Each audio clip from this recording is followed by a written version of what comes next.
SBI clerical preliminary exam जो है आपका 2023 का, उसे एक बहुत ही कम टाइम रह चुका है। उम्मीद करता हूं कि प्रेपरेशन जो है आपने अच्छे से कर ली होगी कंप्लीट, जितने भी टॉपिक्स हैं सारे कवर कर लिए होंगे और मॉक टेस्ट भी इस मोमेंट पे आप अटेम्प्ट कर रहे होंगे। मॉक टेस्ट अटेम्प्ट करने के साथ साथ उसको एनालाइज भी ज़रूर कीजिएगा। ये मैं आपको पर्सनल लेवल पे एडवाइस देना चाहूँगा, क्योंकि बिना एनालाइजेशन के वो मॉक टेस्ट देना बेकार है एक तरह का। क्योंकि जहां जहां आप गलतियां कर रहे हैं उन गलतियों को कैसे सुधारें, यही एक पीक टाइम है उसे इम्प्रूव करने का। क्योंकि आफ्टर ऑल एग्जाम में परफॉर्मेंस मैटर करेगी कि कितने कम टाइम में कितने मैक्सिमम टू मैक्सिमम क्वेश्चंस आप अटेम्प्ट कर पाओगे विद 100% एक्यूरेसी। तो इसी मोमेंट के दौरान जो भी आप मॉक टेस्ट अटेम्प्ट कर रहे हैं, जो भी XYZ वेबसाइट से, तो कहीं ना कहीं आपको लेवल जो है कम देखने को मिल सकता है। क्योंकि प्रीवियस ईयर का अगर मैं हिसाब लेके चलूं, जितने भी आप मेमोरी बेस्ड क्वेश्चन पेपर भी अटेम्प्ट करते हैं, तो वहां पर देखा जाए तो कहीं ना कहीं क्वेश्चंस का लेवल काफी लो रहा है। बट क्या होगा अगर क्वेश्चन का लेवल जो है वो हाई करके मिल गया तो उन सिचुएशन को कैसे हैंडल करना है, ये सारी स्ट्रेटेजी हम देखेंगे आज के मॉक टेस्ट में। तो अटेम्प्ट करने का तरीका वही रहेगा जो हमारा पिछला मॉक टेस्ट था अटेम्प्ट करने का वे। तो इसमें आपको बेसिकली क्वेश्चन को अटेम्प्ट करने का एक्चुअल तरीका क्या होने वाला है, कौन से क्वेश्चन को आपको फर्स्ट राउंड में अटेम्प्ट करना है, कौन से क्वेश्चंस आपको मार्क एज रिव्यू करके चलने हैं, मतलब उन्हें सेकंड राउंड के लिए होल्ड पे रख के चलना है, उन्हीं अप्रोचेस के साथ ही आज का मॉक टेस्ट हम अटेम्प्ट करेंगे। ओके, तो लेवल थोड़ा हाई रहेगा, मैं पहले ही आपको क्लियर कर दूं, क्योंकि अनएक्सपेक्टेड है। देखिए, रीजनिंग का सेक्शन जो है भी किसी भी मोड में दिया जा सकता है आपको। क्वेश्चंस का लेवल इजी टू मॉडरेट भी रह सकता है और मॉडरेट टू हाई भी रह सकता है। तो आपको हर एक चुनौती के लिए जो है वो रेडी रहना है। ओके, चलो, तो बेस्ट मेथड के साथ देखेंगे। जो भी रहेगा क्वेश्चन जो टाइम कंज्यूमिंग है वो आपको खुद पता होगा, पहली बात तो। बट मैं अपने नज़रिए से अगर देखूं कि स्टूडेंट पॉइंट ऑफ व्यू से कौन से क्वेश्चन जो हैं टाइम कंज्यूमिंग हो सकते हैं उनके लिए एग्जाम के अंदर जाके, तो उसकी प्रॉपर स्ट्रेटेजी बताऊंगा। सीक्वेंस में नहीं अटेम्प्ट करेंगे। अटेम्प्ट करने का तरीका सेम एज यूजुअल, पेन और नोटबुक साथ में लेके बैठिएगा। जो भी हम क्वेश्चन यहाँ पर अटेम्प्ट करेंगे पहले उसको आपको पॉज करना है, उसका फिर वीडियो सॉल्यूशन देखना है। ओके, कम से कम टाइम में मैक्सिमम आउटपुट लेके आएंगे। तो शुरू करते हैं आज का सेशन। तो पहला सेट हमारा रिलेटेड है अल्फान्यूमेरिक सीरीज को लेके, तो जिसमें कि पहला क्वेश्चन दिया गया है। आपको पता ही है कि ये सेट जैसे ही है आपको फर्स्ट अटेम्प्ट में ही इसे फर्स्ट गो में ही अटेम्प्ट करना है, फर्स्ट राउंड के अंदर। तो पहला क्वेश्चन दिया गया है कि how many such letters are there in the arrangement. पूरी की पूरी सीक्वेंस में ऐसे कितने अक्षर हैं, बात किसकी हो रही है, लेटर्स की। Each of which is immediately followed by number, जिसके तुरंत बाद क्या आनी चाहिए, एक संख्या आनी चाहिए। तो लेटर के बाद नंबर चाहिए, तो हम किसको टारगेट करेंगे, जो हमें इजीली विजुअलाइज हो जाए। आसानी से कौन दिखाई देगा, लेटर या नंबर? नंबर दिखाई देगा, क्योंकि लेटर्स की काउंटिंग बहुत ज्यादा होती है पूरी की पूरी सीक्वेंस में, आपको बेसिक में मैंने बता रखा है। तो नंबर से पहले लेटर देख लो या लेटर के बाद नंबर देख लो, बात एक ही होगी। चलिए, सबसे पहला नंबर हमें मिल चुका है 7। 7 नंबर है, इससे पहले क्या है, लेटर अवेलेबल है। क्रॉस चेक करना है तो हमें क्या चाहिए, लेटर के बाद नंबर चाहिए। कंडीशन सेटिस्फाई हो रही है, तो पहला लेटर कौन सा हुआ, M। ठीक है, उसके बाद आगे देखें तो हमारे पास यहां पर नंबर एग्जिस्ट कर रहा है 3। नंबर के पहले लेटर देखना है या लेटर के बाद नंबर, देखो एक ही बात होगी। ओके, तो दूसरा लेटर हमें कौन सा मिला यहां पर, Y। तीसरे अगर हम लेटर की बात करें तो तीसरा लेटर यहां पर कौन सा है, H। H के बाद 5, मतलब नंबर से पहले लेटर देखा या लेटर के बाद नंबर देखे, मतलब कि आपको वो एलिमेंट उठाना है जो आपको इजीली विजुअलाइज हो जाए। तो यहां पर हमारा क्वेश्चन का आंसर क्या रहेगा, 3। काउंटिंग हमेशा केयरफुली करिएगा। मोस्ट ऑफ द टाइम क्या होता है, ये क्वेश्चंस तो इजी रहते हैं बट काउंट करते वक्त जो है काफी ज्यादा मिस्टेक्स करते हैं स्टूडेंट्स। ओके, चलो क्वेश्चन नंबर 2 की बात कह रहा है, कहता how many such symbols are there. पूरी सीक्वेंस में ऐसे कितने सिंबल्स हैं, मतलब हमें प्रतीक सिंबल्स को टारगेट करना है। Each of which is immediately preceded by a number, जिसके तुरंत पहले एक संख्या, एक नंबर आता हो, and immediately followed by a consonant और उसके तुरंत बाद क्या हो, एक व्यंजन आता हो, कॉन्सोनेंट आता हो। लेटर की बात नहीं हो रही, सिर्फ और सिर्फ कॉन्सोनेंट की बात हो रही है। चलो टारगेट करते हैं ऐसे यहाँ पर कितने सिंबल्स हैं। ओके, चलो वन बाय वन आते हैं। तो सिंबल से पहले नंबर देख लो और सिंबल के बाद क्या है, कॉन्सोनेंट देखना है। इस सिंबल की बात करें तो ये काउंट नहीं होगा क्योंकि पहले नंबर तो आया बट बाद में लेटर नहीं, सॉरी कॉन्सोनेंट नहीं अवेलेबल। ओके, आगे मूव करते हैं। ये सिंबल है बट सिंबल से पहले देखो नंबर नहीं आ रहा, इसको भी कैंसिल आउट करो। इस सिंबल से पहले भी नंबर अवेलेबल नहीं है। आगे चेक करें तो ये सिंबल है, सिंबल से पहले नंबर भी आ रहा है बट सिंबल के बाद क्या आ रहा है, हमारे पास एक वोवल अवेलेबल है। कंडीशन क्या है, हमें कॉन्सोनेंट चाहिए, तो इसको भी कैंसिल आउट कीजिए। इस सिंबल से पहले देखा जाए तो नंबर नहीं अवेलेबल, तो इसको भी कैंसिल आउट कीजिए। इकलौता यही एक सिंबल है दैट इज कॉपीराइट, जिससे पहले एक संख्या भी है दैट इज 9 और उसके बाद एक कॉन्सोनेंट जी भी अवेलेबल है। तो आंसर क्या रहेगा, ओनली 1। ऑप्शन में नहीं अवेलेबल तो नन ऑफ दीज।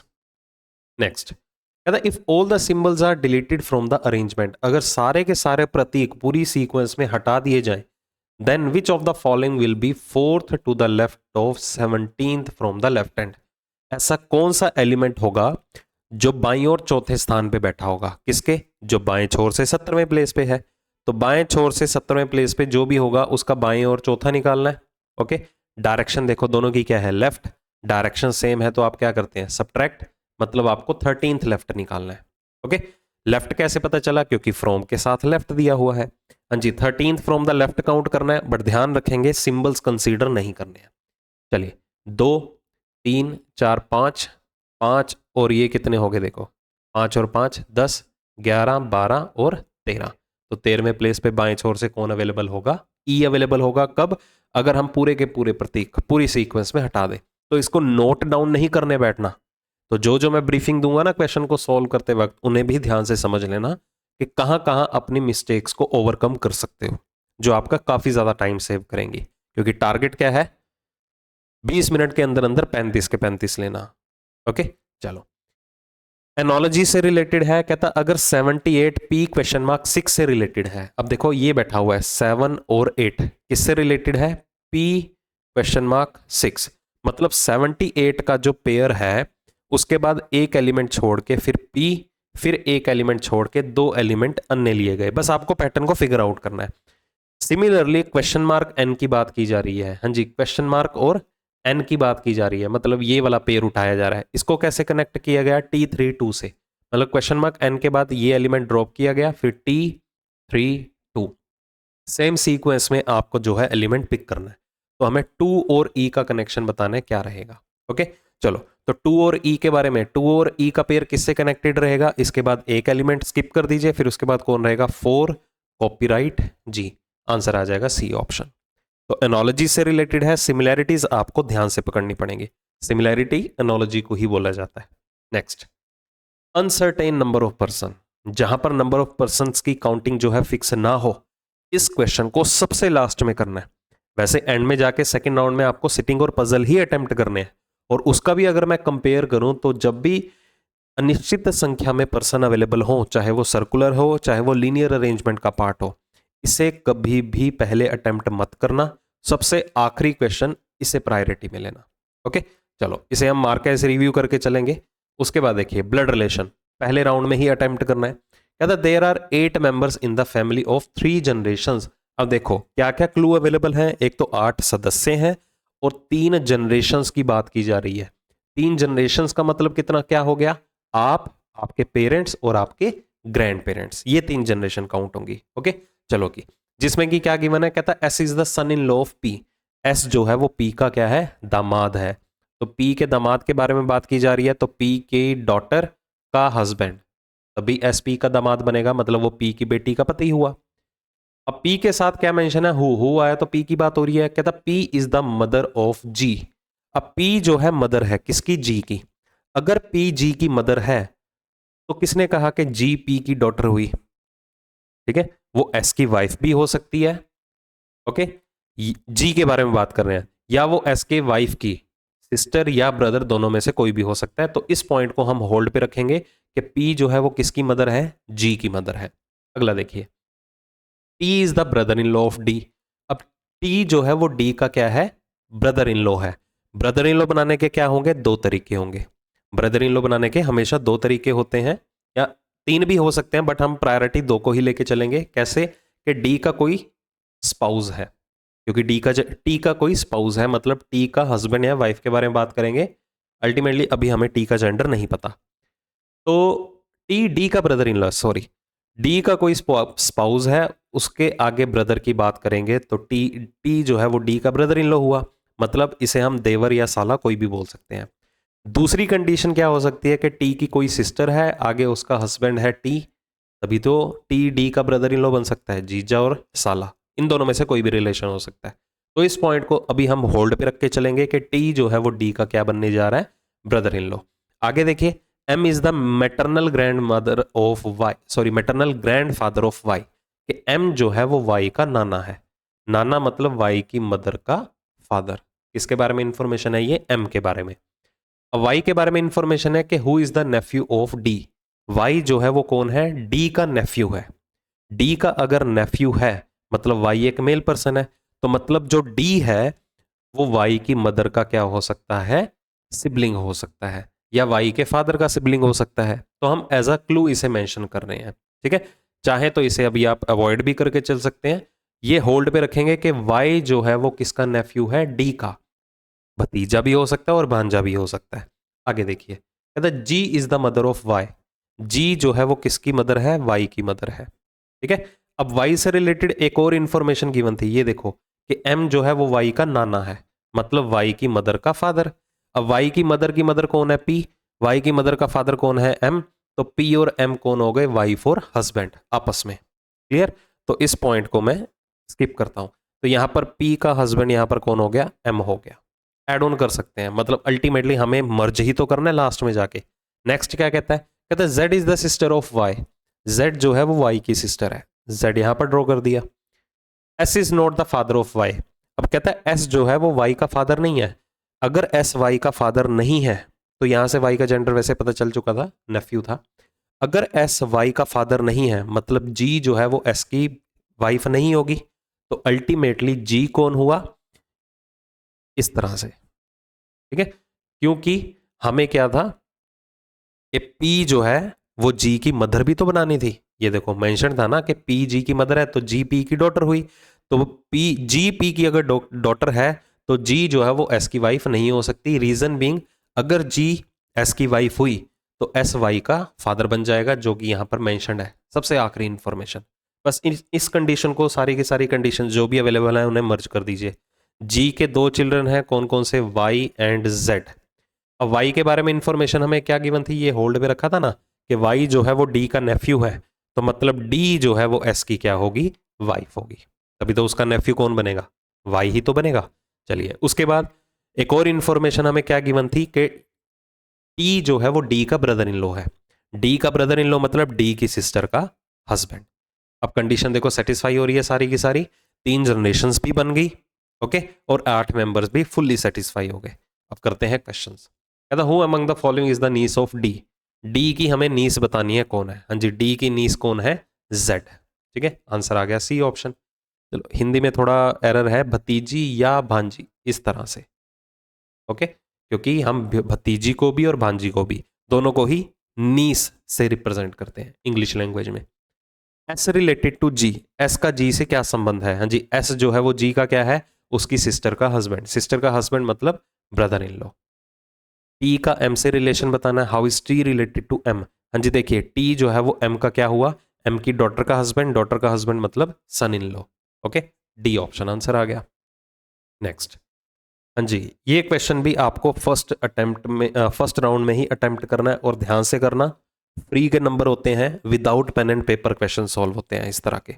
अगर आपको 4 या 5 का सेट आता है तो हो सकता है कि अगर 4 क्वेश्चन का सेट है तो कम से कम 2 क्वेश्चन तो ओरली सॉल्व हो जाए without pen and paper. Okay, चलो देखिए क्या गिवन है। कहता है what will be the resultant number if the second digit of the second lowest number. देखो, पढ़ने का तरीका बताता हूं। उसने कंडीशन दी है second digit of the second lowest number, दूसरे सबसे छोटी संख्या का दूसरा अंक। पहले इसको टारगेट करो। दूसरे सबसे छोटी संख्या कौन सी है? 385। सबसे छोटी तो 296 है ना। अब दूसरी सबसे छोटी कौन है? 385। इसका दूसरा अंक कौन है? 8। इसको साइड पे रखो। ओके, क्या करना है इसको, इज डिवाइडेड बाय, उसको भाग करना है किसके साथ, third digit of the highest number. जो सबसे बड़ी संख्या है, सबसे बड़ी संख्या कौन है 684, इसके तीसरे अंक से इसे भाग करना है। ठीक है, तो रिजल्ट कितना आ गया 2। हमेशा स्प्लिट करना, ब्रेक करके पढ़ते रहो और फिगर आउट करते रहो बोला क्या जा रहा है।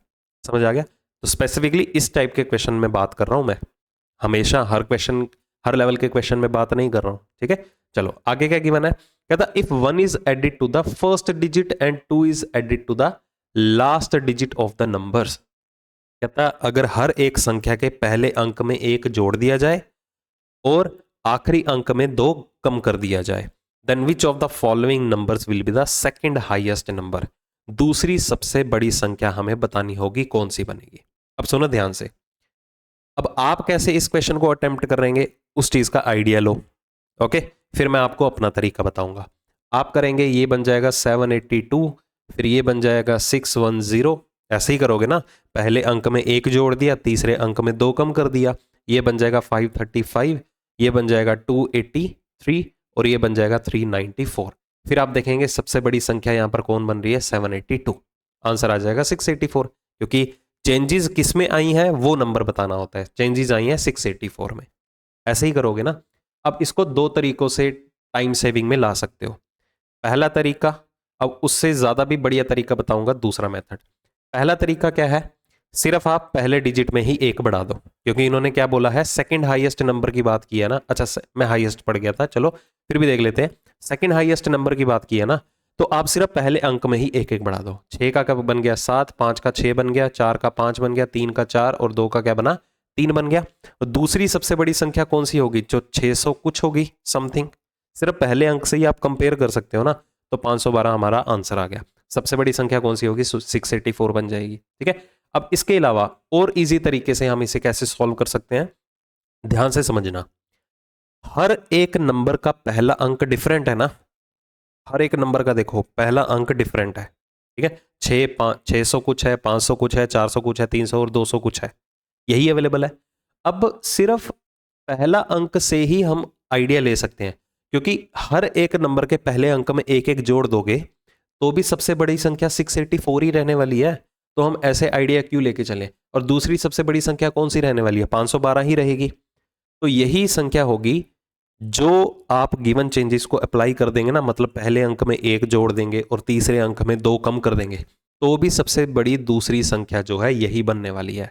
आंसर आ गया 512। आपको कभी भी चेंजेस करने की नीड नहीं है। चेंजेस तभी करिएगा अगर एक ही डिजिट से 2 नंबर स्टार्ट हो रहे हो। जैसे मैं यहां पर कह देता कि ये भी 584 है या 400 समथिंग है, मतलब अगर 2 नंबर सेम डिजिट से स्टार्ट हो रहे हैं फिर आपको चेंजेस करने की जरूरत है इस नेचर के क्वेश्चन में, अदरवाइज जरूरत नहीं है। ओके, चलो अगले पे आते हैं। कहता if 2 is added to the first digit of the each numbers then how many numbers thus formed will be divisible by 3। अब बोला क्या जा रहा है, अगर हर एक संख्या के पहले अंक में 2 जोड़ दिए जाए तो ऐसी कितनी संख्याएं होंगी जो 3 से विभाजित होंगी। अब आपको 3 का डिविजिबिलिटी रूल पता है।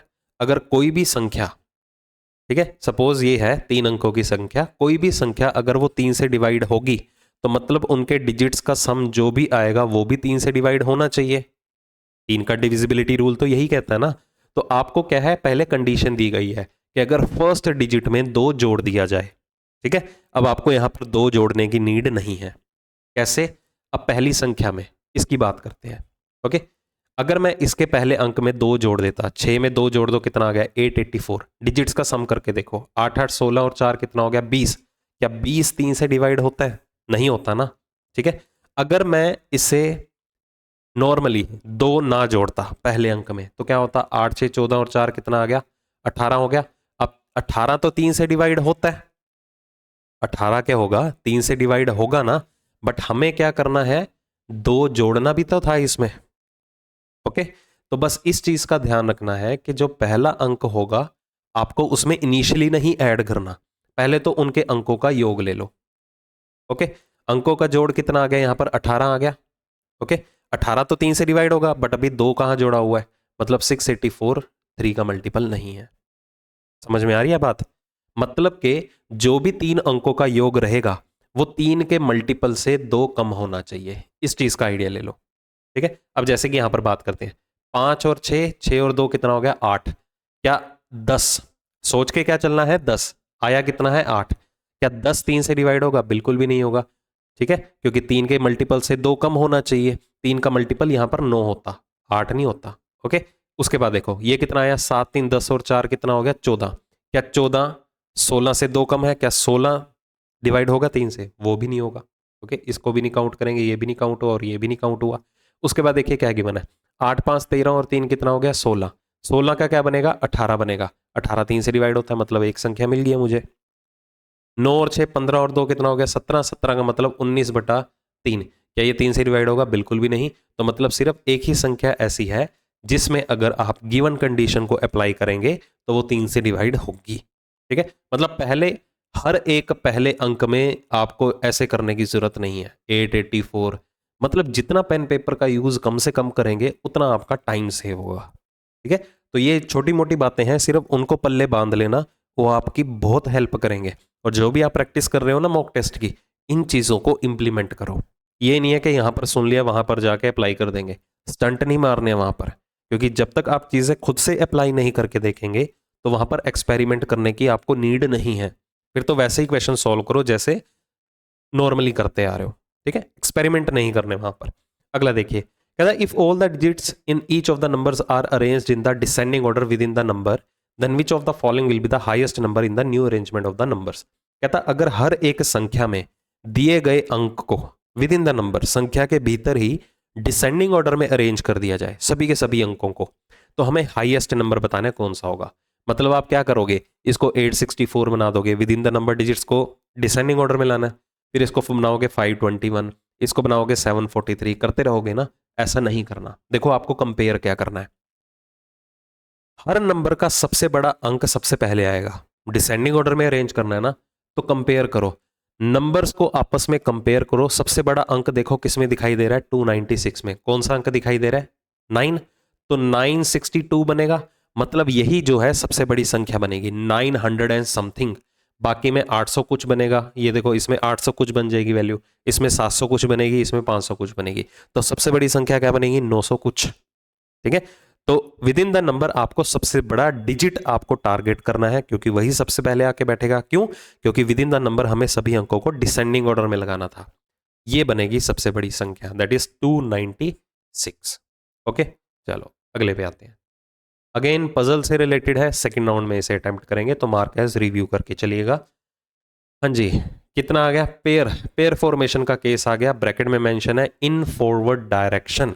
देखो कई बार क्या होता है, आपको पेयर निकालने के लिए दिया जाता है, तो पेयर निकालते वक्त आपको ब्रैकेट में चीजें मेंशन्ड होती हैं in both forward as well as in backward direction, मतलब आगे और पीछे दोनों तरफ आपको पेयर निकालने हैं, जो भी युग्म ज्ञात करने हैं। अगर ब्रैकेट में कोई भी इंफॉर्मेशन ना भी गिवन हो तो भी आपको फॉरवर्ड और बैकवर्ड दोनों डायरेक्शन में मूव करना होता है बाय डिफॉल्ट। बट यहां पर स्पेसिफिकली लिखा हुआ है इन फॉरवर्ड डायरेक्शन, सिर्फ आगे की तरफ ही पेयर निकालो, मतलब बैकवर्ड नहीं जाना। करने का तरीका, पोजीशन वैल्यूज का रेफरेंस लेके चलोगे, चलो एप्लीकेशन वर्ड लिखने की नीड नहीं है, सिर्फ और सिर्फ प्लेस वैल्यूज आपको कंसीडर करनी है, ठीक है। ऑन स्क्रीन पे ही आपको लेटर को फिगर आउट करना है, तो लेटर लिखना नहीं है, सिर्फ और सिर्फ नंबर्स के साथ खेलना है, इस तरह से। समझ आ गई बात। चलो ये वर्ड हो गया हमारा एप्लीकेशन। ओके, चलो काउंट करना शुरू करते हैं। बैकवर्ड नहीं आना, हमेशा फॉरवर्ड ट्रेवल करना है। चलो 1 से शुरू कर देते हैं। हाँ जी, 1 के बाद देखिए क्या होगा, 2 3 4 5 6 7 8 9, ये मैच हो रहा है बस, ठीक है। तो 1 का पेयर बना, किसके साथ बना, यहाँ पर आई के साथ, ठीक है। ए का आई के साथ बना, एक पेयर बन गया। 16 से शुरू करते हैं। हाँ जी, 16 के बाद 17 18 19 20 21, आगे देखने की जरूरत नहीं है क्योंकि इससे बड़ा नंबर एग्जिस्ट ही नहीं कर रहा। 16 ने पेयर नहीं बनाया किसी के साथ। इस 16 की बात करें, 16 के बाद 17 18 19 20 21, 21 से बड़ा नंबर आगे नहीं है तो काउंट भी नहीं करेंगे। उसके बाद देखिए बैकवर्ड तो आना ही नहीं है, हमेशा फॉरवर्ड ही जाना है क्योंकि कंडीशन दी गई है। 12 के बाद की बात करें, 12 के बाद 13 14 15 16 17 18, आगे काउंट करने की नीड नहीं है। मतलब जहां कहीं भी दिखे ना आगे उससे बड़ा नंबर एग्जिस्ट ही नहीं करना, वहां पर काउंटिंग स्किप कर दो। 9 से शुरू करते हैं। 9 के बाद 10 11 12 13 14 15 16, नहीं काउंट कर रहा, ठीक है। इसने भी पेयर नहीं बनाया। 3 के बाद बात करें, 3 4 5 6 7, जरूरत नहीं है। ओके, चलो ये भी पेयर नहीं बना रहा, एक के बाद 2 3 4 5 नहीं बन रहा। 20 को काउंट करने की नीड नहीं है, क्यों? वो सबसे बड़ा नंबर है, सबसे बड़ा नंबर किसी के साथ पेयर नहीं बनाता। बाकी उसके साथ पेयर बना सकते हैं बट वो किसी के साथ नहीं बनाएगा। 9 के बाद 10 11 नहीं बन रहा, 15 के बाद 16 होना चाहिए, तो सिर्फ यहाँ पर एक ही पेयर बनना पॉसिबल था। क्लियर? चलो अगले पे आते हैं। इनइक्वालिटीज देखते ही अटेम्प्ट ठोको। n greater than equal to s चाहिए, ठीक है? आप ऐसे कर सकते हो ना, n greater than equal to s मतलब n टू s ट्रेवल करना है विद डबल साइन। s यहां पर है, n यहां पर अवेलेबल है, कॉमन ढूंढो कौन है, कॉमन यहां पर है e, ठीक है? अब n greater than equal to e, condition e तक तो सेटिस्फाई हो रही है, और n greater than equal to s यहां पर भी सेटिस्फाई हो रहा है, ठीक है? दोनों साइंस अवेलेबल हो रहे हैं, तो पहला कंक्लूजन ट्रू है। दूसरे में बात करते हैं s less than equal to p, ठीक है? या हम कह सकते हैं p greater than equal to s। Again common parameter यहां पर कौन है, e, तो p greater than equal to e है, e भी greater than equal to s है, तो अल्टीमेटली p भी क्या होगा, ग्रेटर और इक्वल दोनों बनेगा s के साथ। तो यहां पर दोनों के दोनों निष्कर्ष जो है आपके अनुसरण करते हैं। अगला देखिए क्या है, कहता t ग्रेटर देन p। हाँ जी, p देखिए इस स्टेटमेंट का पार्ट है, t आपको यहां पर भी अवेलेबल है और यहां पर भी अवेलेबल है। कॉमन पैरामीटर उठा लो, कॉमन पैरामीटर है यहां पर o, ओके? तो हम इस चीज को एक सेकंड के लिए इस तरह से कंसीडर करते हैं, t greater than equal to o, okay? Easy रहेगा आपके लिए। अब देखो t से p जब आप ट्रैवल कर रहे हो ओवरऑल सिचुएशन में ये बन रहा है, मैं आपको लिख के बता देता हूं ताकि कंफ्यूजन ना हो। एग्जाम में आपको लिखने नहीं बैठना इतना टास्क, ये ओरली करना है on screen without pen and paper, okay? अब टी से लेके पी तक देखो डबल साइन एग्जिस्ट कर रहे हैं, डबल साइन एग्जिस्ट कर रहे हैं, सिंगल की डिमांड हमेशा फॉल्स होगी। बट देखा जाए दोनों में ही पैरामीटर्स कॉमन हैं, दोनों के दोनों फॉल्स भी हैं। मर्ज करो दोनों को, हाँ जी, दोनों को मर्ज करो तो कौन सा साइन बना, वही साइन बना जो उनकी स्टेटमेंट के अंदर अवेलेबल था। तो मतलब दोनों में से कोई ना कोई तो हमें ट्रू करना ही पड़ेगा, इसलिए वो कौन सा पेयर बनाएंगे, आइदर और। तो इस चीज का ध्यान रखिएगा, जब भी कंक्लूजन में आपको पैरामीटर सेम अवेलेबल हो तो कहीं ना कहीं 80 to 90% प्रोबेबिलिटी रहती है कि उनमें आइदर और का पेयर ही बनता है, ओके? चलो direction test. Point F is 10 metre north of point J. F जो है वो जे के उत्तर में है, कितना, 10 मीटर। तो मैंने आपको पिछले मॉक में भी बताया था कि जब भी ऐसा पैराग्राफ की फॉर्म में आए क्वेश्चन, देखो कितने का सेट है, 2 क्वेश्चन का सेट है, तो 1 या 2 क्वेश्चन का कभी भी इस तरह का क्वेश्चन या सेट अवेलेबल हो, कभी भी अटेम्प्ट मत करना पहले राउंड में। इससे बेहतर है जितना टाइम यहां पर आप डिवोट करोगे ना, इससे 5-10 सेकंड एक्स्ट्रा लगेंगे ज्यादा से ज्यादा, इतने में सिटिंग और पजल का क्वेश्चन सोल्व हो जाएगा, और वो आपको 5 नंबर देगा या आपको 1 या 2 नंबर देगा। हाँ, कम से कम अगर 3 क्वेश्चन का सेट अवेलेबल है तो इसे फर्स्ट राउंड में ही अटेम्प्ट करना है, ओके? चलो 2 का है, चलो कर लेते हैं, लगे याद, इसको भी निबेड़ के चलते हैं, अभी खत्म करके चलते हैं। कहता F is 10 metre north of J. ये पॉइंट वर्ड नहीं पढ़ना, क्वेश्चन को कॉम्प्लेक्स नहीं बनाना अपने के लिए, ओके? कि एफ जो है वो जे के उत्तर में है, कितना, 10 मीटर। तो एफ जे के उत्तर में है 10 मीटर, थोड़ा स्ट्रेट बना देता हूं मैं, 10 मीटर उत्तर में है, ओके? उसके बाद G is 10 metre east of F. G जो है वो एफ के कहाँ है, पूर्व में, एफ के पूर्व दिशा में, ओके? ठीक है, एफ की पूर्व दिशा में कितना, 10 मीटर। जी अवेलेबल है, यहां पर आ गया। उसके बाद देखिए क्या गिवन है, H is 15 meter north of point G. H जो है, sorry, south of point G. H जो है साउथ में है, किसके, पॉइंट जी के, कितना, 10 मीटर। अब 15 मीटर। अब 15 मीटर कैसे ड्रॉ करना है, पहले तो ये 10 मीटर तक लेंथ लेके आओ, ये 10 हो गया। उसके बाद 5 मीटर और ड्रॉ कर दो, तो यहां पर कौन सा पॉइंट अवेलेबल होगा, पॉइंट एच अवेलेबल होगा। मैं साइड पे लिख रहा हूं ताकि और कोई पॉइंट आए तो मर्ज ना हो इसके साथ, ओके? ये है पॉइंट जे। उसके बाद देखिए क्या अवेलेबल है, के इज 20 मीटर साउथ ऑफ जे। देखो आ गया ना, के जो है वो जे के साउथ में है 20 मीटर। अब 20 मीटर कैसे ड्रॉ करना है, पहले तो 5 मीटर ये वाला ले लो और उसके बाद 15 मीटर और कंसीडर कर लो, ओके? ठीक है, हो गया के जे के साउथ में 20 मीटर। उसके बाद देखिए R is 25 meter east of K. R के पूर्व में है 25 मीटर। 25 मीटर कैसे काउंट करना है, पहले तो ये 10 मीटर ले लो, क्योंकि एफ और जी के भी बीच की लेंथ 10 मीटर है ना, और उसके बाद आपको फर्दर 15 मीटर मूव करवाना है, किसके लिए, पॉइंट आर के लिए। आर के पूर्व में हो गया, ईस्ट में हो गया 25 meter. L is 15 meter east of H. L H के ईस्ट में है 15 मीटर। अब देखो ये लेंथ 15 है, तो ये वाली लेंथ भी कितनी हो गई, 15 हो गई, 15 मीटर। ओके, उसके बाद N is mid point of F and K, N जो है वो एफ और के का मिड पॉइंट है। अब देखो एफ और के बीच का डिस्टेंस कितना है, ये 15, 5, 20 और 10 कितना हो गया, 30। तो एफ और के बीच का डिस्टेंस 30 मीटर है। मिड पॉइंट मतलब 15 मीटर पे कौन सा पॉइंट अवेलेबल है, पॉइंट एन। अब 15 यहां पर आ रहा है, ये देखो। ओके, तो एफ और के बिल्कुल मिडल में कौन सा अवेलेबल है, पॉइंट एन अवेलेबल है। फ्रेम बन गया, क्वेश्चन के ऊपर आइए। तो पहला क्वेश्चन क्या कहता है, जी की के विद रिस्पेक्ट टू डायरेक्शन बतानी है। हाँ जी, जी विद रिस्पेक्ट टू के। देखो तो जी के विद रिस्पेक्ट टू कौन से कॉर्नर पे अवेलेबल है, नॉर्थ और ईस्ट कॉर्नर के बीच में। आंसर कितना आ गया, north east, D option. Which of the following points are in line, same line में कौन कौन से पॉइंट आ रहे हैं।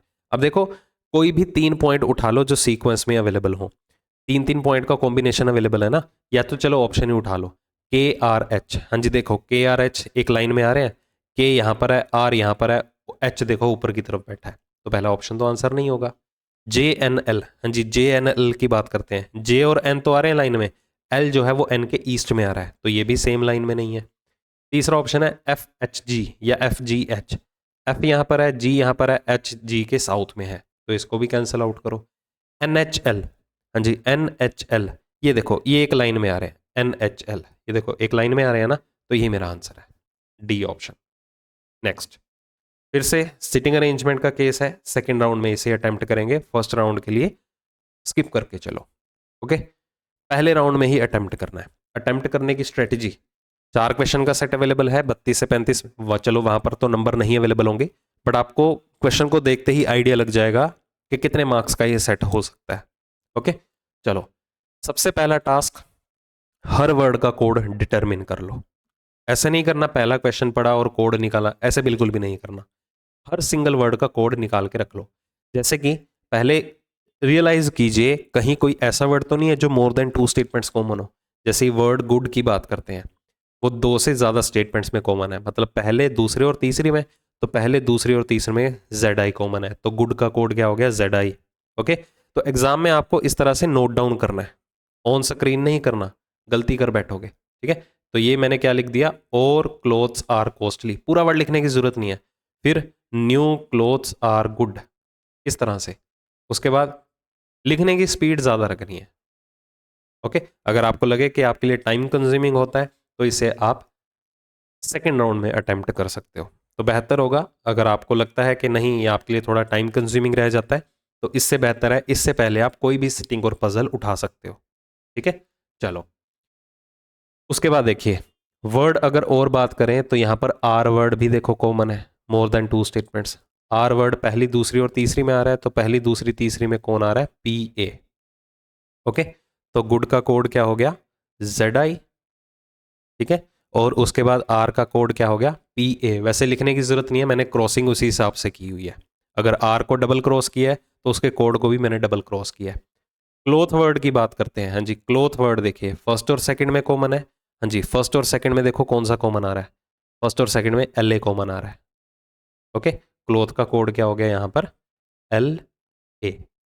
उसके बाद देखिए कोस्टली का कोड पता चल गया, टी ए। न्यू का कोड पता चल गया, एस ए। उसके बाद देखिए क्या होगा, हाँ जी, ना तो हमें अब डिज़ाइन, हाँ डिज़ाइन का पता चल रहा है, ये देखो डिज़ाइन का कोड तीसरी और चौथी में, तीसरी और चौथी में देखो क्या कॉमन है, जी ए कॉमन है, तो यहाँ से डिज़ाइन का कोड क्या मिला, जी ए। चलो क्वेश्चन सॉल्व करते हैं। यहाँ पर वेरी नाइस का नहीं मिला कोड, और कलर और एंड का भी नहीं मिला। तो पहला क्वेश्चन है, good new designs be coded in the language. ठीक है, given code language, good new design का कोड बताना है। हाँ जी, गुड का क्या है, जेड आई। ठीक है, डिजाइन का क्या है, जी ए, और न्यू का कोड यहां पर क्या मिला था हमें, एस ए। तो Z I ji A S A, ये होना चाहिए, ये गिवन है। शफल हो सकते हैं, ऐसा नहीं कहना कि गुड का कोड पहले आएगा, न्यू का कोड दूसरे प्लेस पे आएगा, डिजाइन का कोड तीसरे प्लेस पे। ये चाहे सीक्वेंस में हो चाहे शफल्ड होके बैठे हो, मैटर नहीं करता। रीजन बीइंग आपको गिवन सेट में भी तो जो क्वेश्चन के अंदर गिवन था वो कौन सा सीक्वेंस में अवेलेबल थे। जब तक रिस्पेक्टिवली टर्म नहीं गिवन होती है तब तक एक्सपेक्ट मत करना कि आपको सीक्वेंस दिया जाएगा। ठीक है, चलो नाइस का कोड बताना है। हाँ जी, यहां से नाइस का कोड क्या होगा, अब यहाँ पर देखो नाइस का कोड हमें नहीं पता चल रहा था, Na और HI कोई भी हो सकता है, तो आंसर होगा आइदर Na और HI। और इसका ही ऑल्टरनेट ऑप्शन आपको क्या दिया जा सकता है एग्जाम में, can not be determined. What does PA stands for? हाँ जी, PA देखिए किसके लिए कोड है, RA के लिए, R के लिए कोड है। कितना होगा सिंपल देखो, ठीक है। तो पहले वर्ड के कोड सारे के सारे निकाल लो। Which of the following will be the coded as NaLaHI? हाँ जी, NaLaHI। अब NaHI का तो कोड हमें पता चल गया, वेरी नाइस आ रहा है, ठीक है। LA का कोड पकड़ लो, हाँ जी, LA का क्या कोड है, क्लोथ्स। तो वेरी नाइस क्लोथ्स या वेरी क्लोथ्स नाइस, आपस में तीनों शफल हो सकते हैं, बट वर्ड यही तीनों आएंगे, very nice cloth. B option में ही अवेलेबल है, ठीक है। तो ये हो गया हमारा कंप्लीट सेट, 35 तक क्वेश्चन। अब जो हमने स्किप किए थे उनको अटेम्प्ट करते हैं, ठीक है।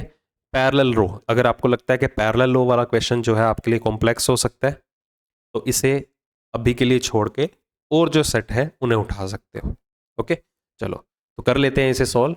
हिंदी लैंग्वेज में आपको अवेलेबल है, अगर चाहें तो आप इसे पॉज करके अटेम्प्ट कर सकते हैं, अदरवाइज इंग्लिश लैंग्वेज के लिए मैं यहाँ पर स्पेस यूज करूंगा और हिंदी में इलेबोरेट कर दूंगा, टेंशन मत लेना। कहता 12 पर्सन है, 2 पंक्तियों में बैठे हैं। पहली पंक्ति में ये पर्सन है और सभी का फेस उत्तर दिशा में है। दूसरी पंक्ति में ए से लेके एच तक पर्सन है और सभी का फेस दक्षिण दिशा की ओर है। और एक रो का पर्सन दूसरे को फेस भी कर रहा है। जल्दी से जल्दी खत्म करना है इस इंफॉर्मेशन को। चलो पहली कंडीशन क्या गिवन है, कहता we seats third from one of the extreme and, कि वी जो है किसी ना किसी छोर से तीसरे स्थान पे बैठा है। तो हम यहाँ पर 2 केसेस बना लेते हैं, क्योंकि देखो नंबर ऑफ पर्सन कितने अवेलेबल है, हमें 6 अवेलेबल है ना। इस तरह से 2 केसेस बना लिए हमने कि वी जो है पहले लेफ्ट हैंड से ले लेते हैं, वी नॉर्थ फेसिंग रो में था। दूसरे केस में वी जो है हम राइट हैंड से ले लेते हैं तीसरे प्लेस पे, ओके। वी यहाँ पर आ रहा है, ठीक है जी। उसके बाद देखिए क्या गिवन है data, H sits second to the left of the one who faces V। H उस पर्सन के बाईं और दूसरे प्लेस पे है जो V के सामने बैठा है। V के सामने ये वाला पर्सन है, इसका बायां दूसरा साउथ फेसिंग में लेफ्ट इधर की तरफ होगा। यहां पर कौन अवेलेबल हुआ, H। इस केस में H यहां पर आएगा, क्योंकि V के सामने ये पर्सन है, इसके सेकंड लेफ्ट पे H यहां पर आएगा, ओके। चलो राइट लेफ्ट में दिक्कत नहीं होनी चाहिए, राइट लेफ्ट क्लियर होगा तभी इजीली क्वेश्चन सॉल्व होगा, अदरवाइज भूल जाओ। Only 3 person sit between H and G। H और G के बीच में 3 व्यक्ति, तो G यहां पर आएगा, इस केस में G यहां पर अवेलेबल होगा। P sits somewhere right of N।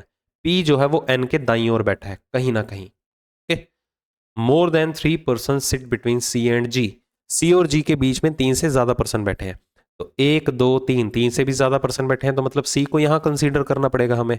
इस केस में हम बिठा ही नहीं सकते C को, क्योंकि G और C के बीच में 3 से ज्यादा पर्सन आने चाहिए, तो यहां पर तो सिर्फ मैक्सिमम लिमिट जो है वो 3 की रह जाती है।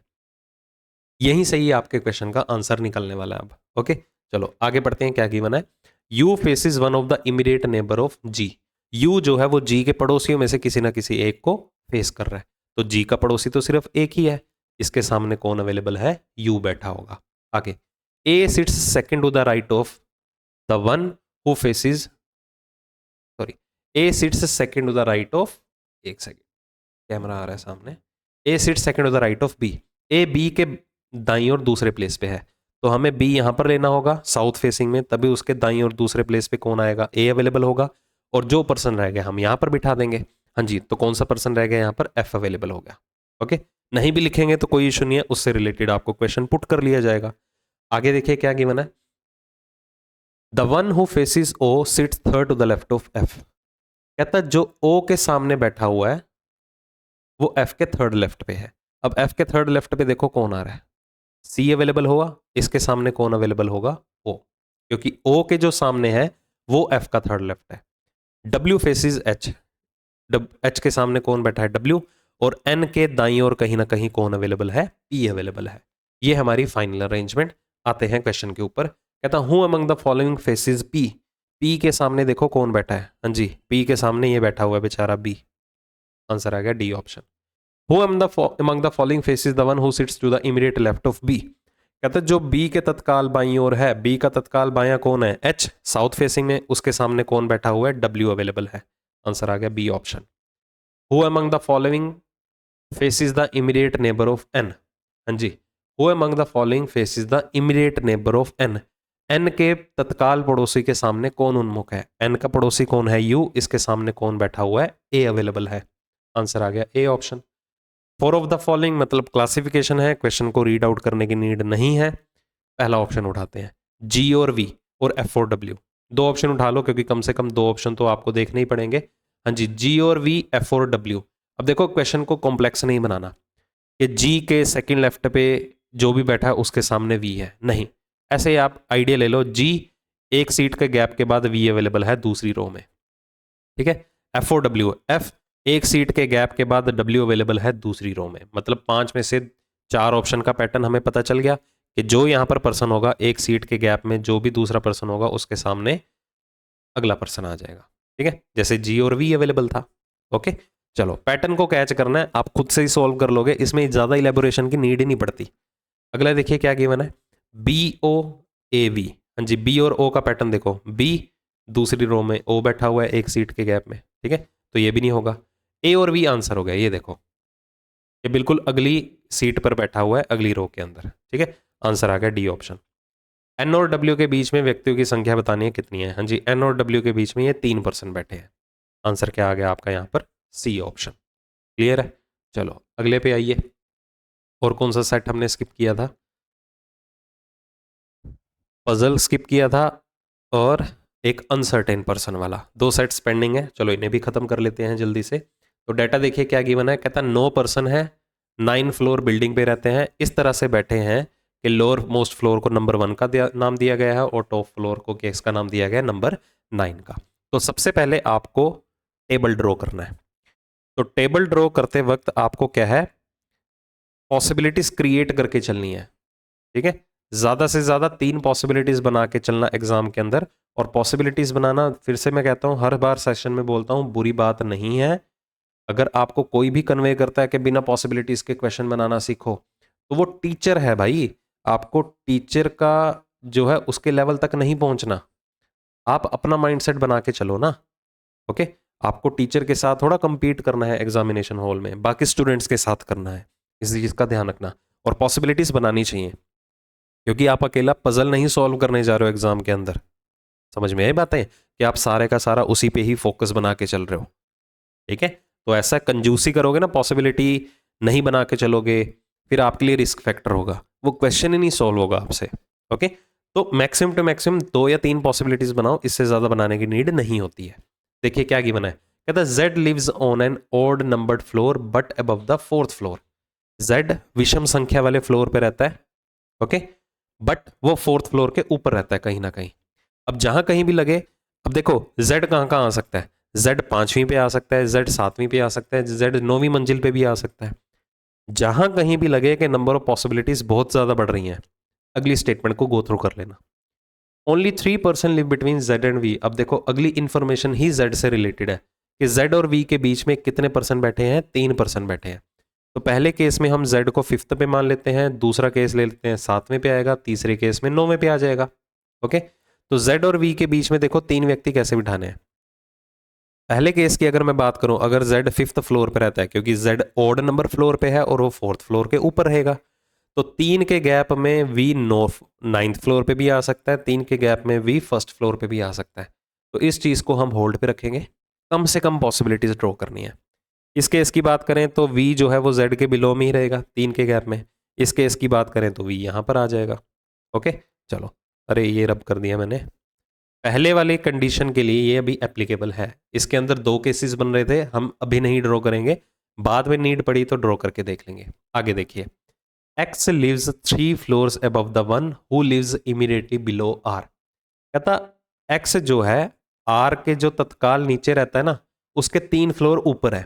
3 फ्लोर ऊपर मतलब 1 2, यहां पर जाके X रहता है, ठीक है। 3 फ्लोर ऊपर 3 फ्लोर नीचे का मतलब 2 फ्लोर्स का गैप, 3 फ्लोर का गैप मत समझना। तो हम ये मान के चल सकते हैं कि X जो है वो R के 2 फ्लोर्स ऊपर रहता है। क्वेश्चन को इजी बना के चलो, कंक्लूजन तो यही निकला ना, क्योंकि आर के जो भी निचले फ्लोर पे रहेगा, जस्ट बिलो वाले फ्लोर पे, उससे 3 फ्लोर ऊपर एक्स आने वाला है अगर, तो मतलब एक्स जो है वो आर के 2 फ्लोर ऊपर रहेगा।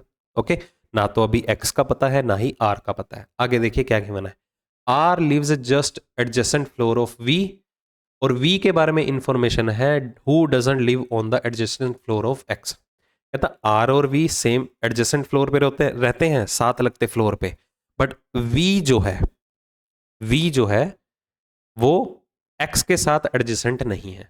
ओके, अब समझो ध्यान से। दूसरे केस से स्टार्ट करते हैं क्योंकि वी दोनों केसेस में अवेलेबल था।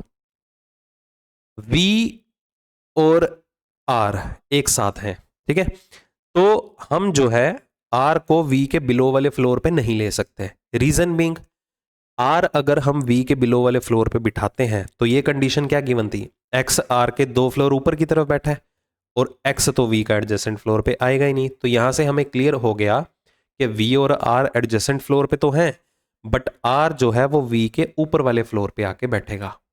समझ आ गया? तो अल्टीमेटली वी यहां नहीं आ सकता। जेड और वी के बीच में 3% थे ना, तो पुरानी कंडीशन को भी आपको ध्यान में रख के चलना है। तो आर यहां पर आएगा, एक फ्लोर के गैप में एक्स यहां पर आएगा। इस सिचुएशन में आर जो है यहां पर रहेगा, एक फ्लोर के गैप में एक्स यहां पर आ जाएगा। इधर आर यहां रहेगा, एक फ्लोर के गैप में एक्स यहां पर आ जाएगा।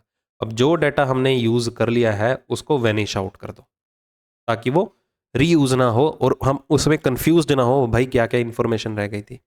ओके, तो जितना भी आपने रीड आउट किया है वो सारे का सारा डाटा यूज हो चुका है। अब कहता है the number of floors above X is same as the number of floor below Y. कहता है जितने फ्लोर एक्स के अबव में है उतने वाई के बिलो में है। अब यहां पर देखिए एक्स के अबव में पहले केस में, ये पहला केस है, ये दूसरा और ये तीसरा। पहले केस में एक्स के अबव में 5 है तो वाई के बिलो में भी 5 होंगे, तो वाई यहां पर आएगा। दूसरे केस में एक्स के अबव में 3 है तो वाई के बिलो 3 होने चाहिए, बट यहां पर वाई होना चाहिए था तभी तो उसके बिलो में 3 आएंगे, तो मतलब यहां पर हम वाई को अरेंज नहीं कर सकते। इधर एक्स के अबव में 1 है तो वाई के बिलो में भी क्या होगा, 1 ही होगा। ओके, आगे देखिए। Only 1 person live between Y and W.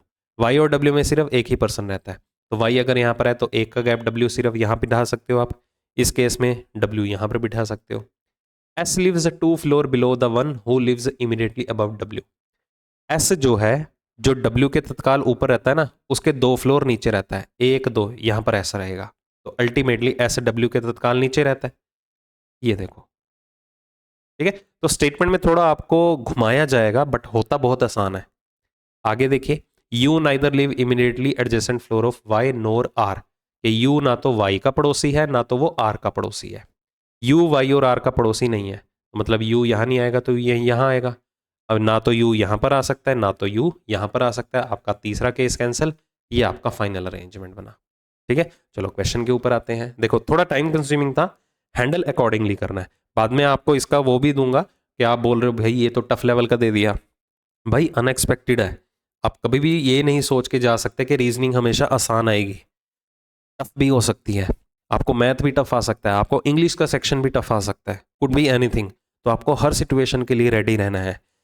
अगर पेपर का लेवल टफ है, पहले सुन लो बात, आप क्वेश्चन अटेम्प्ट कर रहे होंगे, अगर पेपर का लेवल टफ आया तो वो सभी के लिए टफ होगा, अगर पेपर का लेवल आसान आया तो वो सभी के लिए आसान होगा, तो कट ऑफ भी उसी हिसाब से जाएगी। ओके, तो कट ऑफ पहले मत लेके चलना कि पिछले साल तो कट ऑफ इतनी गई थी तो उतने तो मुझे मार्क्स लेने ही हैं। कभी भी कट ऑफ आप डिसाइड नहीं कर सकते हो जब तक एग्जाम ना हो। एग्जाम के डिफिकल्टी लेवल के ऊपर ही आपकी कट ऑफ जो है वो डिसाइड होती है।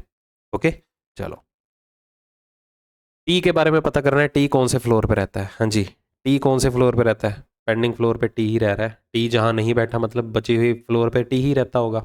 टी रहता है भाई 3rd फ्लोर पे।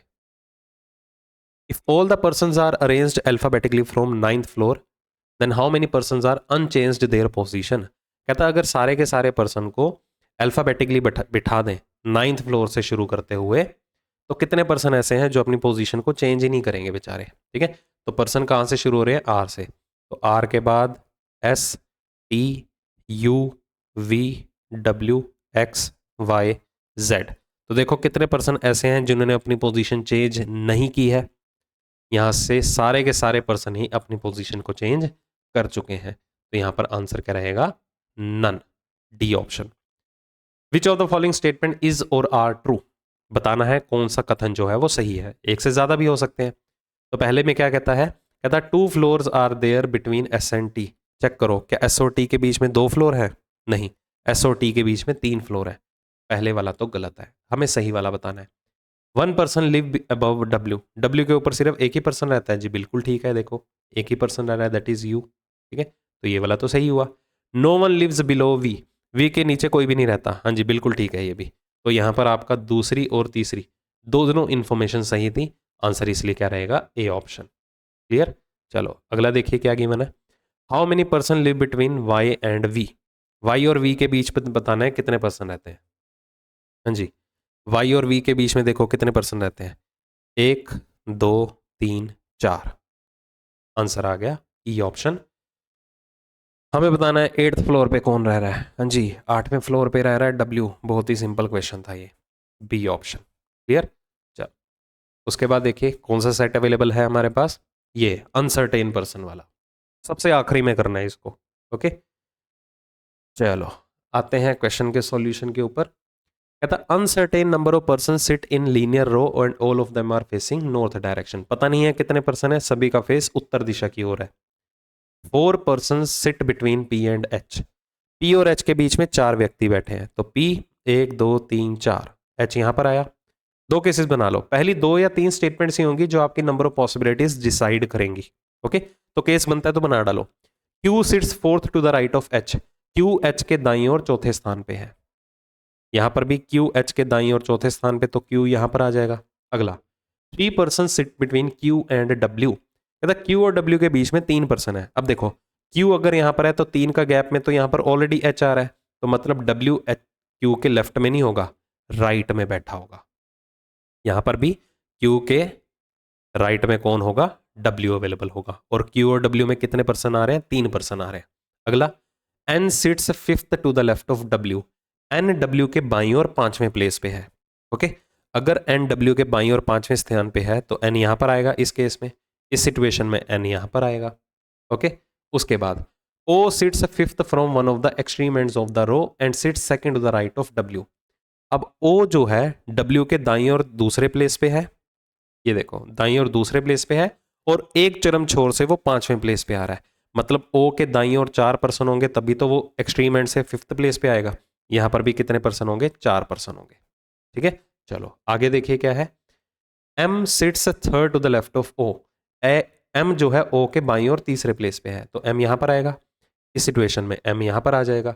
H sits second from one of the extreme end of the row, H जो है किसी ना किसी छोर से दूसरे प्लेस पे है, चाहे इस छोर से ले लो चाहे उस छोर से ले लो, एच दूसरे प्लेस पे आ ही नहीं सकता, तो मतलब यहां पर एक पर्सन बैठा होगा एच के लेफ्ट में, सिर्फ एक बैठा होगा तभी तो वो एक्सट्रीम एंड से दूसरे प्लेस पे आएगा। ये आ गए हमारे पास total number of person in the row. तो पहला क्वेश्चन यही है, देखो कि रो में टोटल कितने पर्सन बैठे हैं, चलो भाई काउंट कर लेते हैं। ये 2 2 और ये कितने हो गए, 5 7, 7 और 3 10, 10 और 2 कितने हो गए, 12 और 4 कितने हो गए, 16 पर्सन बैठे हैं, ए ऑप्शन।